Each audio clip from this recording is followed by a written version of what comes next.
1992 അധികാര വികേന്ദ്രീകരണത്തിന്റെ ഭാഗമായിട്ടാണ് ഭരണഘടനയുടെ 74-ാം ഭരണഘടനാ ഭേദഗതി പ്രകാരം പഞ്ചായത്ത് രാജ് സംവിധാനം നിലവിൽ വന്നത്.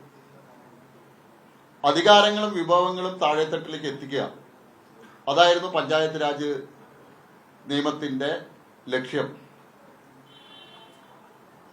ആസൂത്രിത വികസനത്തിനും തദ്ദേശ ഭരണ കാര്യങ്ങളിലും വർദ്ധിച്ച അളവിലെ ജനകീയ പങ്കാളിത്തം ഉറപ്പുവരുത്തുക, ത്രിതല പഞ്ചായത്ത് സംവിധാനം അതിനാണ് നിലവിൽ വന്നത്.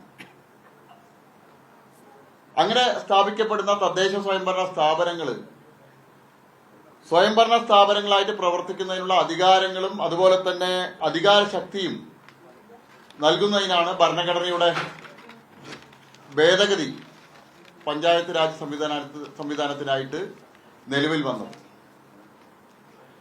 96 ഇടതുപക്ഷമാണ് ജനകീയാസൂത്രണ പദ്ധതി കൊട്ടിഘോഷിച്ചു കൊണ്ടുവരുന്നത്. അന്ന് ശ്രീ EM ശങ്കരൻ നമ്പൂതിരിപ്പാട് ഉൾപ്പെടെയുള്ള 400 അംഗങ്ങൾ അടങ്ങിയ വലിയൊരു ആസൂത്രണ സമിതിയായിരുന്നു ജനകീയാസൂത്രണത്തിനായിട്ട് സംസ്ഥാന തലത്തിൽ രൂപീകരിക്കപ്പെട്ടത്. ഇപ്പൊ ജനകീയാസൂത്രണത്തിന്റെ ലക്ഷ്യമായിട്ട് പറഞ്ഞതും തദ്ദേശ സ്വയംഭരണ സ്ഥാപനങ്ങളുടെ അധികാരം ശക്തിപ്പെടുത്തുക, ജനങ്ങളിലേക്ക് അധികാരം കൂടുതൽ എത്തിക്കുക, അധികാര വികേന്ദ്രീകരണം സംസ്ഥാനത്ത് കൊണ്ടുവരിക, ഇതെല്ലാമായിരുന്നു അന്നെല്ലാം ലക്ഷ്യമായിട്ട് പറഞ്ഞിരുന്നത്. അങ്ങനെ അധികാര വികേന്ദ്രീകരണവും തദ്ദേശ സ്വയംഭരണ സ്ഥാപനങ്ങളുടെ അധികാരം ശക്തിപ്പെടുത്തി, തദ്ദേശ സ്വയംഭരണ സ്ഥാപനങ്ങളെ ശക്തിപ്പെടുത്തി സ്വയംഭരണ സ്ഥാപനങ്ങളാക്കുക എന്നുള്ള ലക്ഷ്യവുമെല്ലാം മുൻനിർത്തി പ്രവർത്തിച്ച, കഴിഞ്ഞ 25 വർഷക്കാലമായിട്ട് പ്രവർത്തിച്ച, കേരളത്തിൽ തങ്ങളുടെ നേട്ടമായിട്ട് ജനകീയാസൂത്രണ പദ്ധതിയെയും അധികാര വികേന്ദ്രീകരണത്തെ എല്ലാം കഴിഞ്ഞ കുറേ കാലമായിട്ട് പ്രൊജക്ട് ചെയ്ത് പ്രവർത്തിക്കുന്ന ഇടതുപക്ഷം ഇപ്പൊ അതിൽ നിന്നെല്ലാം പിന്മാറിയിരിക്കുക.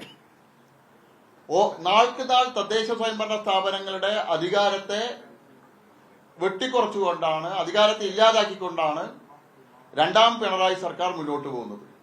നവകേരളം എന്നുള്ള പദ്ധതി ഈ സംസ്ഥാനത്ത് കൊണ്ടുവന്നതു മുതൽ ഓരോ ഘട്ടങ്ങളിലും ഇടതുപക്ഷ സർക്കാർ തദ്ദേശ സ്വയംഭരണ സ്ഥാപനങ്ങളെ തകർക്കുന്ന സമീപനമാണ് സ്വീകരിച്ചു വരുന്നത്.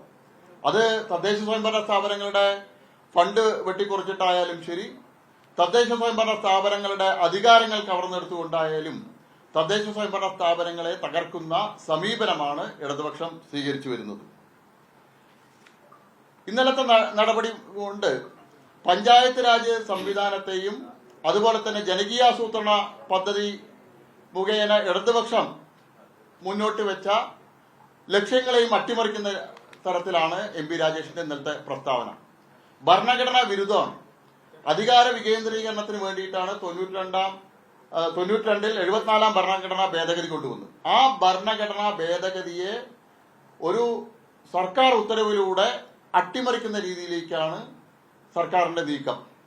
തദ്ദേശ സ്വയംഭരണ സ്ഥാപനങ്ങളാണ് ആ പ്രദേശത്തെ ജനങ്ങളുടെ കുടിവെള്ളം അതുപോലെ തന്നെ മലിനീകരണം, ഈ കാര്യങ്ങളിൽ നടപടിയെടുക്കേണ്ട ഉത്തരവാദിത്തം തദ്ദേശ സ്വയംഭരണ സ്ഥാപനങ്ങൾക്കാണ്.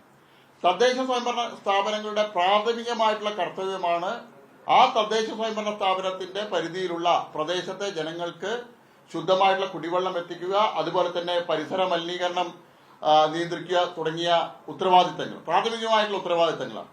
അതെല്ലാം നിർവഹിക്കാൻ കഴിയാത്ത സാഹചര്യത്തിലേക്ക് പുതിയ സർക്കാരിന്റെ നടപടി മൂലം തദ്ദേശ സ്വയംഭരണ സ്ഥാപനങ്ങൾക്ക് ഇടപെടാൻ കഴിയാത്ത സാഹചര്യം ഉണ്ടാവുക.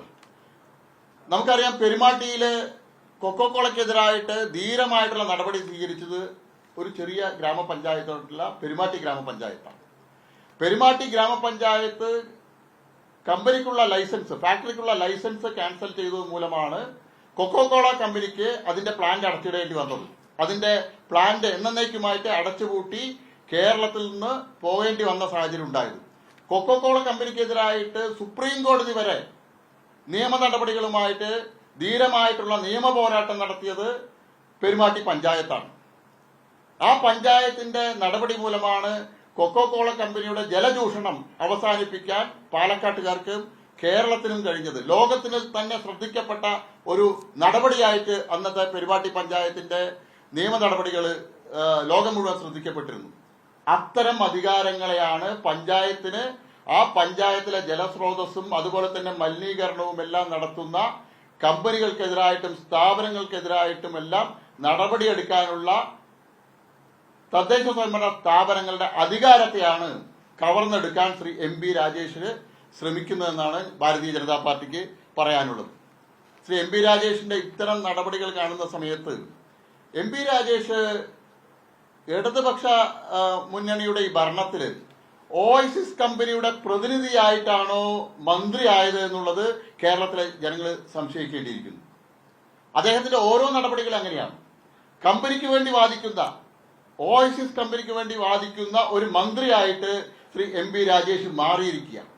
തൊഴിലാളി വർഗ പാർട്ടിയുടെ പ്രതിനിധിയായിട്ടാണ് താൻ ഇന്ന് അവകാശപ്പെട്ട MP രാജേഷ് കേരളത്തിലെ ജനങ്ങളുടെ മുന്നിൽ ഇന്ന് മദ്യ കമ്പനിയുടെ പ്രതിനിധിയായിട്ട് കേരള മന്ത്രിസഭയിൽ ഉൾപ്പെട്ട ആളായിട്ട് മാറിയിരിക്കുകയാണ്.